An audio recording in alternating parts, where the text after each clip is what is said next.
All right. And so once you've watched that, let's go into some of the more nitty-gritty details. This can sometimes be a little bit overwhelming, and I apologize. There's kind of no way around it. There's just a lot that's required, especially for PA school. And we have a lot of special intricacies here at Johnson & Wales with PA because we have an articulation agreement if you're a biology and health science major. All right, so we'll talk about all of that. But let's go ahead and just get started. One of the first questions that most students have are, what courses do I need to take? And to answer that question, I will have you use this link that's in this form that I will make sure I have sent you. And if you don't have this in your emails or can't access it through our website, make sure you reach out to me. But let me show you what you're going to see when you open that up. Is you're going to see an Excel spread, a PDF of a document that has all the different courses that Johnson & Wales requires, or Johnson & Wales offers, that are required for these different paths. All right, it's pretty nice. So anything in green here is required. So what you're going to see here is that the second one here is the PA path, and that you're going to need a full 2 semesters worth of biology with labs. You're going to need a full 2 semesters of general chemistry plus labs. Now, make sure it's general chemistry and not foundations in chemistry. Foundations in chemistry is sometimes required for other majors that don't need as maybe intensive chemistry work. But you definitely, if you're going the PA path, regardless of what your major requires, you're going to take general chemistry.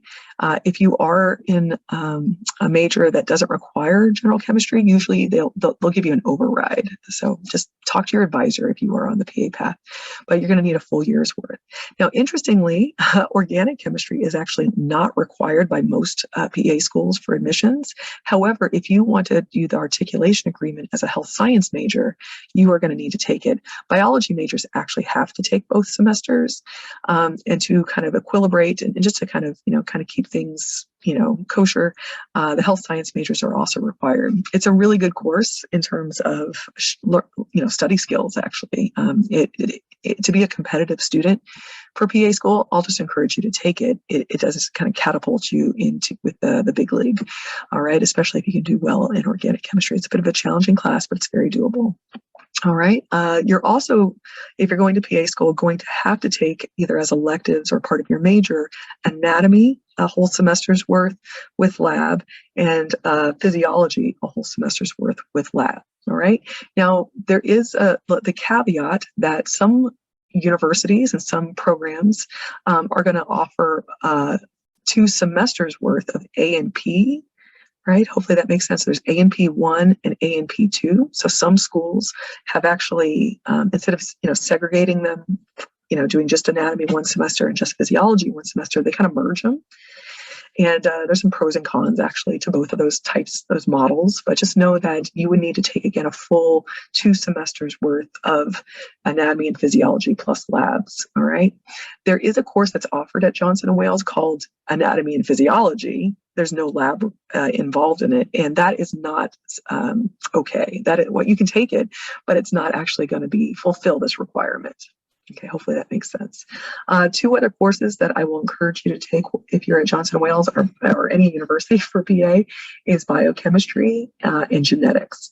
All right, those are 2 different courses.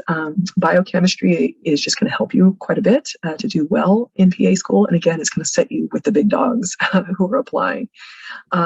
Genetics also is going to be required by Johnson & Wales PA program starting in 2022.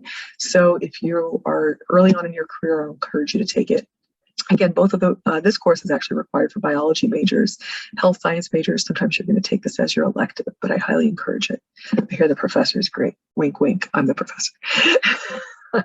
I'm also going to encourage you have to take a microbiology course if you're going the PA path. And there's 2 different courses that will fulfill that requirement here at Johnson & Wales, either Bio 2001 and 2006 lab or Bio 4011 and 4016. I apologize, I got to fix that. All right.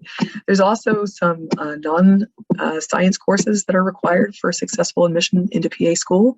Of course, 2 semesters worth of English, 1 semester's worth of statistics or biostatistics is what you need to take, and then 1 semester's worth of psychology. If you are a health science major who's hoping to do the articulation agreement with JWU, you will also need to take abnormal psychology, just a good course. All right, so those are all the courses that you need to take. And here, of course, here's a little bit of information about the articulation agreement. And it's always getting off. I apologize. If you are a bio major, you need to take all of the requirements that we just discussed, including anatomy and physiology, and you are good to go. All right. So if you are a bio major, you take everything that's required of our major, plus anatomy and physiology with labs, you're done. If you're a health science major, as we mentioned before, and want to use the articulation agreement, it's all those things that I just discussed that were unique to you. So again, abnormal psychology, and then 1 semester's worth of organic chemistry. All right. Unfortunately, those are the only 2 majors that are eligible for the JWU PA articulation agreement, biology and health science. We might as well talk about the articulation agreement since we're already there. Or, well, maybe I'll wait just a smidge of time because it'll kind of make more sense in just a second, hopefully. All right, so those are the courses that are required. Let's go ahead and go back to discussing some other logistics that are necessary for PA. You're going to need a shadow. All right, so shadowing is where you follow around a physician assistant, specifically at least 2 different PAs. You can also do doctors and nurses, et cetera, but at least 2 different PAs. And again, I've gone into some information about that previously in that video, so watch that if you haven't. COVID has made it a little bit harder, but you still need to do it. All right, so shoot for at least 20 hours. All right, and sometimes you can actually interview PAs virtually, and that will also count. But keep track of everybody that you interact with. The thing that you really need to be thinking about if you want to go to PA school and thinking about it early is what do you want to do for patient contact care? So patient contact care, you're going to need to be good with patients, right? You're going to need to know how to interact with them and understand the special dynamics of working in a clinic. So to do that, I will encourage you to consider becoming an EMT, a CNA, a phlebotomist, or a medical scribe. Those are the slam dunks, all right? So sometimes there's licensure that's involved in all of those. Again, down at the bottom, I have some ideas and suggestions for how you would become those. You can often just Google, how do I become an EMT? How do I become a phlebotomist, et cetera? And you can get started. Also, just as I mentioned before, here are some specifics. All right, so here are some specifics here with patient contact care that I was just mentioning. EMT, CNA, and phlebotomy, you're going to need to get a licensure. You're going to need to pass a test and often take a course. Medical scribe, sometimes you can go to different companies that will train you to become a medical scribe, and it's essentially for free then. Some really good ones that our students have done are Scribe America, or even gotten jobs with Lifespan. And they train you oftentimes how to become a medical scribe. So that can be not just here at Lifespan, but that could be at other places in your hometown if you live far away.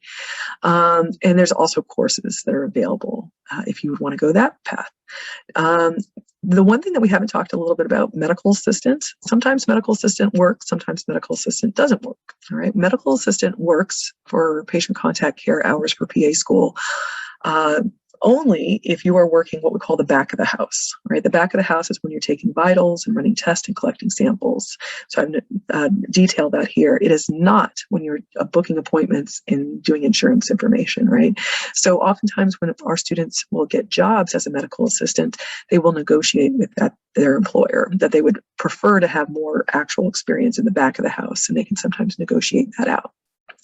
Now, one thing I just want to pay attention to really fast, and that has come up multiple times as a problem, is that pharmacy aides or PT aides do not count at many schools, including JWU, okay? There's some PA forum online that says it does, and maybe there are some schools where it does work, but it is not universal, and it does not work at all for Johnson & Wales PA program, okay? Because the skills that you're going to be developing there are not medical enough in nature in terms of getting the patient contact care hours. And again, if we go back up to the top, just to remind you, these patient contact care hours are extensive. Some schools are going to say they require only like 200 hours. However, I'll just tell you now, unless you have it closer to 1,000 hours, of working time, right? And that's something you want to document each day, each week when you get, or month rather, when you get your pay stub from doing any of these sort of positions. Keep track of those hours. If you're volunteering as an EMT, then keep track of those hours because you need to document them when you apply for PA school down the road with CASPA. So I'll just tell you, to the Johnson & Wales program, the average is well over 1,000 hours for successful entry. Bryant University also has a PA program, and they require 2,000 hours just to even get your foot in the door. All right. So there's a lot of, if you start early. So if you're a first-year student, a great opportunity, or even a second-year student, is during the summer to really try to get a licensure as a CNA or EMT or phlebotomist, et cetera, and then just start working, here and there, or over the summers or for vacations. It usually works out pretty well. Ask your friends if they are also in the PA path or the medical path. They may also be doing this. We also talked about volunteering. I will encourage you to watch that video where we went into more detail about volunteering opportunities. And again, in the FAQs down below, there's some extra information about volunteering if you're interested. We also talked about how GRE is going to be required.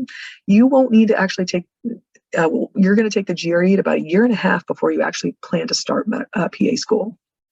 It seems crazy, right? But you're going to start about a year and a half in advance. The tests are kind of expensive, right? So and they actually don't allow you to take it over and over and over and over repeatedly. I think there's a cap of, I think, like 3 to 5 times in a certain number of months that you're allowed to take it. So just take it sparingly, all right? And you're going to go for about a 50th percentile. And then there's other things that we've discussed in the other in the video that I mentioned before. Now, again, there's more links. This link in particular, I think, is of importance for those of you planning to go the PA route. This is actually going to show you all the different PA schools and programs, and it's actually quite helpful. So I'll encourage you to look at all the different schools and again, be looking for accreditation. Many schools are going to have what we call provisional accreditation, and that just means that they're in the process of getting it. Like Johnson & Wales has a provisional accreditation currently, and hopefully it'll go through super fast. All right. Let's see, what else do we need to talk about? Hopefully, did that come up okay? I don't think that actually came up. Well, hopefully that came up. All right. So provisional, we talked about that. Oh my God, did I not share? Yeah, okay. Oof, there we go, Zoom problems. Let me make sure I'm seeing the same thing that you are. Excellent. All right, so in terms of your application, let's talk about the nitty gritty. If you plan to start, say, PA school in 2025, right, that's a good goal. Most of the programs start in the summer to fall to winter. All right, you're going to start a year and a half before the summer that you want to start. So say if you want to start summer 2025, you're going to start the whole application process, no joke, in like the winter of 2023. Okay, so that's, kind of to give you a ballpark idea. And this is why, again, there's a lot of students who take gap year to years, right? Many, many students, and I'll encourage you to take it. Do not, more often than not, students get accepted when they've taken some time in between graduating from undergraduate to starting PA school. Part of that is maturity. Part of that is you've had more time to get more patient contact care hours and do all the testing, et cetera. And part of it also is that you're just more mature and you're not burnt out when you walk in the door. They like that. So I'll just encourage you to consider that. I will encourage you here to start writing your personal statement about a year in advance of when you actually want to start PA school. So again, if you want to start in summer of 2025, start in summer 2024, right?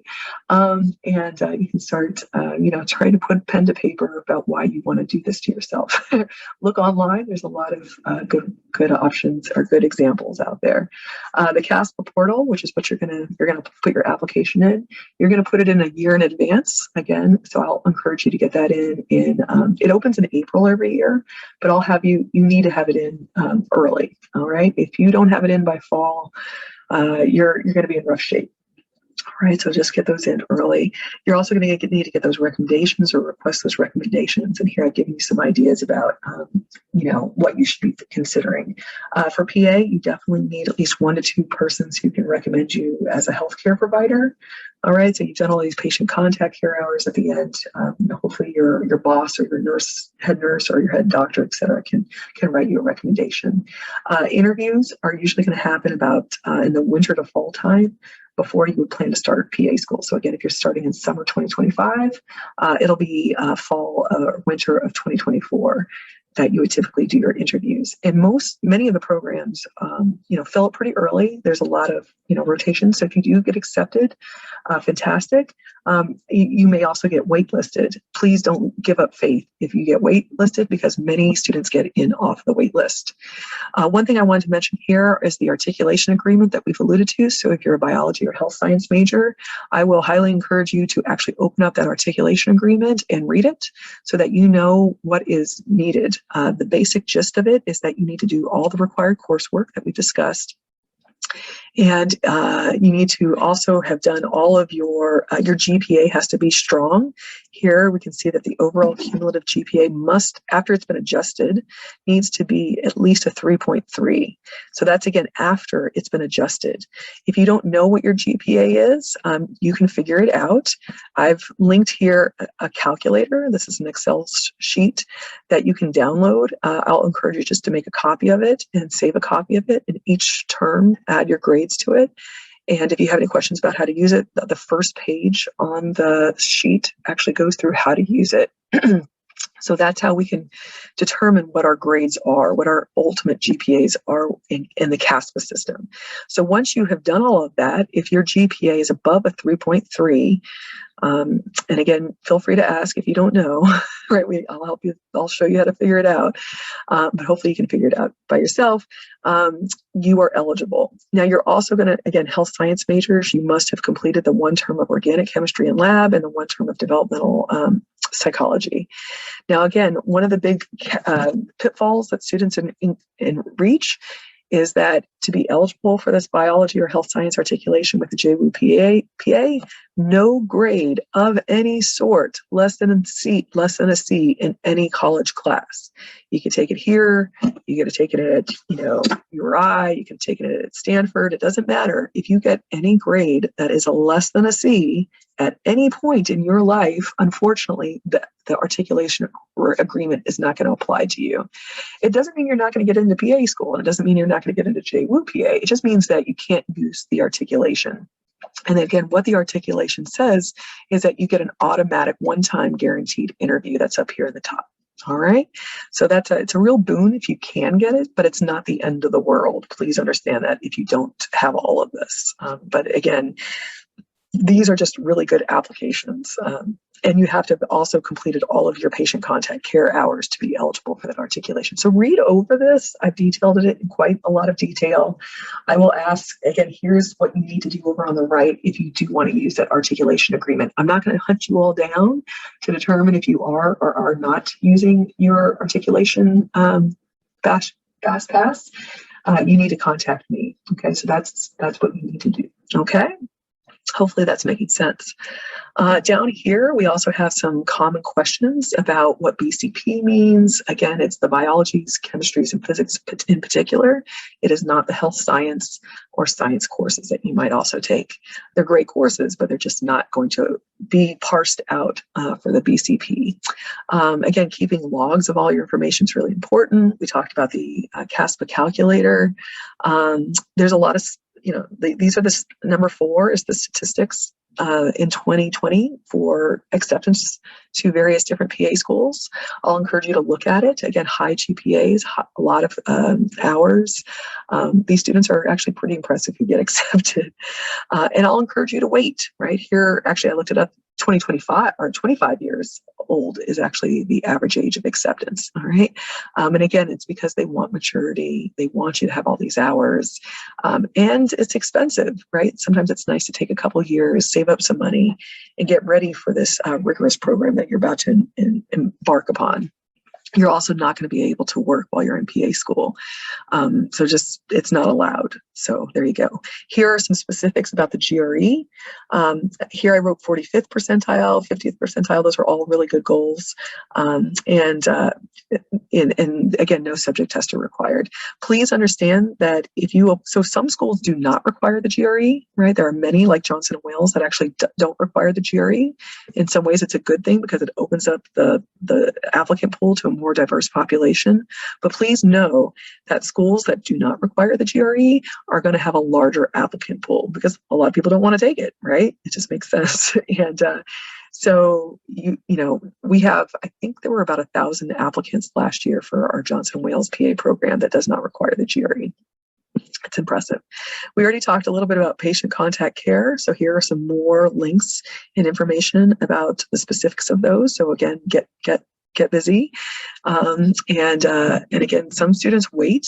We've actually had some students who were successful in getting into PA school who didn't do any of it until they graduated. All right. And that's a path that you can take as well, that if you wanted to just wait and plan on taking like 3 years. If you are eligible for the articulation agreement, it stays open for quite a long time, indefinitely from my understandings. Now, if you are not a strong candidate by graduation, some students continue taking more courses or retaking classes. So look for accredited programs. Some are online, some are in person, right? We've had many students who will retake our classes over again. Sometimes they'll go to another institution. Our students have a great experience with Portage. It's very affordable. It has a large number of science courses that you can take, and those would be good for PA programs. They're actually accredited. I've checked many times, and they all take it. There's also UC Berkeley Extension. They have a science online program, and they have a lot of different science courses. So again, if you need to take more classes to increase your GPA, specifically your BCP GPA, to make it more competitive, these are some great options. We've actually had a couple students now who have done these post-bac programs at various institutions. One in particular that I know about that has a PA-centric post-bac program is at Tufts University. And here I put the link there. You can also search for other programs. Northeastern has one as well. There's a lot of them throughout the United States. So just look. They're kind of expensive, right? But they can often give you a leg up. So you can read some examples about that. They're going to help you gain experience with the testing. And some of them, if you do well enough in their program, are going to give you an automatic interview at a PA school that they're associated with. You can look for those, right? Let's see. Some students who have not, I have a lot of conversations. I'll just be really honest with students whose GPAs are not competitive at all. They're more down. If you're in the 3.0 category or less than that, or even the 3.1 category, it's going to be very hard to get into PA school. All right. So you can play the game of trying to retake courses to become more competitive. But we do have a large number of students who, if they're at the 3.0 range, start to reassess things a little bit, which is good. There are many ways for you to be happy and successful and to use your skills to help the world in the medical world that don't include being a PA. And I just want you to, maybe have an open mind, especially if it's going to be, I sometimes have students who bang their head against a wall for several years trying to get into PA school when their GPAs are not competitive, right? And, we don't want that for you. We want you to ultimately be happy and productive. So I'm just going to put that out there. So I think it's a good lesson in life to never be so rigid that there's not one way to be happy. Right?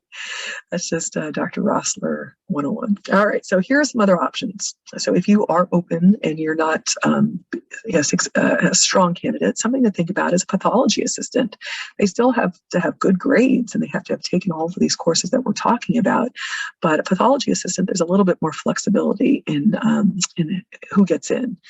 And it's a great field. And I wrote here a link about it's another type of PA, right? A pathology assistant. They're working in a lot of different offices and helping quite a bit. Another thing that we've had a lot of success with for our students is nursing.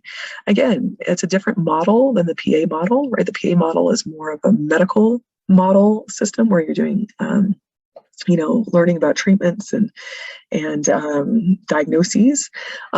Some students opt to go the nursing path and eventually sometimes become nurse practitioners, which also are going to be doing very similar work to that of a PA, right?